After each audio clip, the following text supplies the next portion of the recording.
Bismillahirrahmanirrahim. This is Abdul Basit Sohail from Lahore, Pakistan. Today we shall discuss about the contract of Istisna, which is one of two exceptions of general rule for selling a product.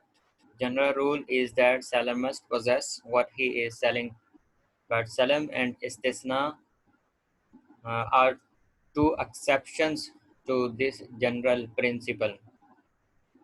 We discussed Salam in previous video. You can get link of Salam contract in the description of this video, and we are going to discuss Istisna in this video. First of first of all, we should know the literal meaning of Istisna. Istisna means asking someone to construct, build, or manufacture an asset. Istisna is a sale contract in which buyer orders an artisan or manufacturer to make certain goods according to description, according to the specifications of the buyer, to be delivered in future. Price is paid upon agreed intervals. There is no requirement of price to be paid in advance. It can be paid at the time of contract or linked to project completion or at delivery of commodity. We can better understand the concept of istisna. Istisna is the contract of ordering a cobbler to make a pair of shoes for a fixed price to be delivered in future.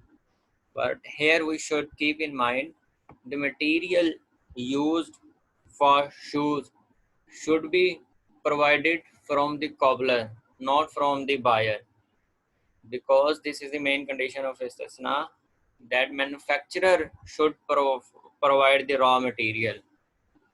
Otherwise, this contract will be contract of ijarah rather than the contract of istisna. Let's take second example where anyone orders a tailor to make a suit to be delivered in future. So the fabrics or cloth should be provided by the tailor rather than by the buyer, because this is the main condition for istisna, that the manufacturer should provide the raw material rather than the buyer. So these are the conditions must be fulfilled for istisna. Number one, material of the object must be from manufacturer. If material is provided by the customer, manufacturer used his skill only, so then this contract will not be contract of istisna, but this contract will be contract of ijarah. Secondly, time of delivery should not be fixed. According to Imam Abu Hanifa rahimahullah, but his two honorable disciples disagree with his teacher and hold that time should be fixed. But so far as we should keep in mind, the first condition is very much essential, that the material should be provided by the manufacturer. These are the general conditions that every contract should be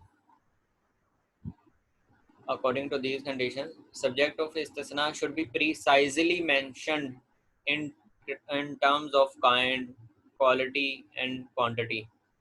This condition is necessary to eliminate the gharar, to eliminate uncertainty that can be source of tussle between the buyer and seller. There should be some work or manufacturing involved in commodity, in object. So price should be fixed. Price should be already decided between buyer and seller. So legality of istisna is based on custom which prevailed from the times of Prophet Muhammad sallallahu alaihi wasallam. It is also justified having regard to the need of people.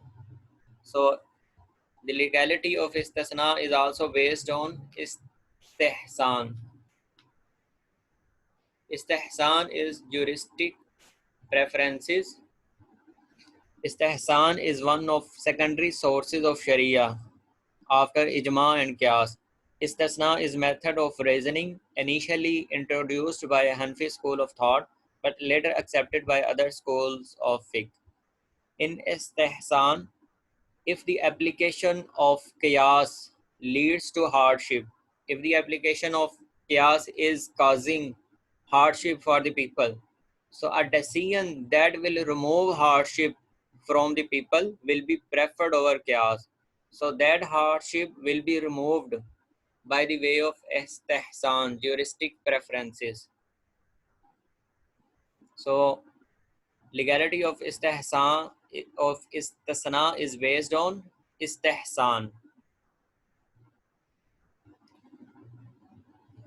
We should know subject matter in istisna is the object, is the commodity, is the building on the basis of which we are doing contract of istisna.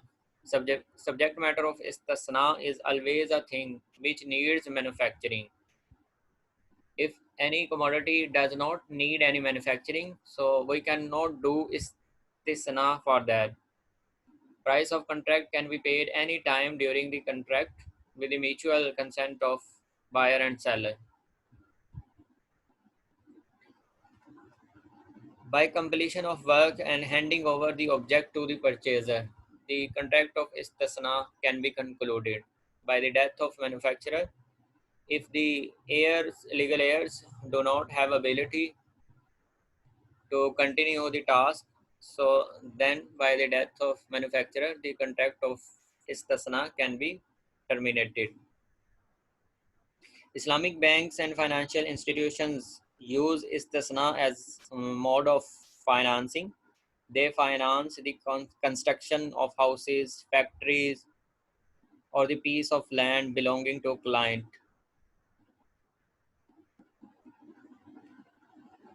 We can build factories, roads, schools, hospitals, buildings, warehouses, shopping malls, aircraft, ships by using the contract of istisna. Our reference book was Islamic Law of Contract and Business Transactions by Dr. Tahir Mansouri. At the end, I will say, may Allah forgive my mistakes in content and concept. Thank you.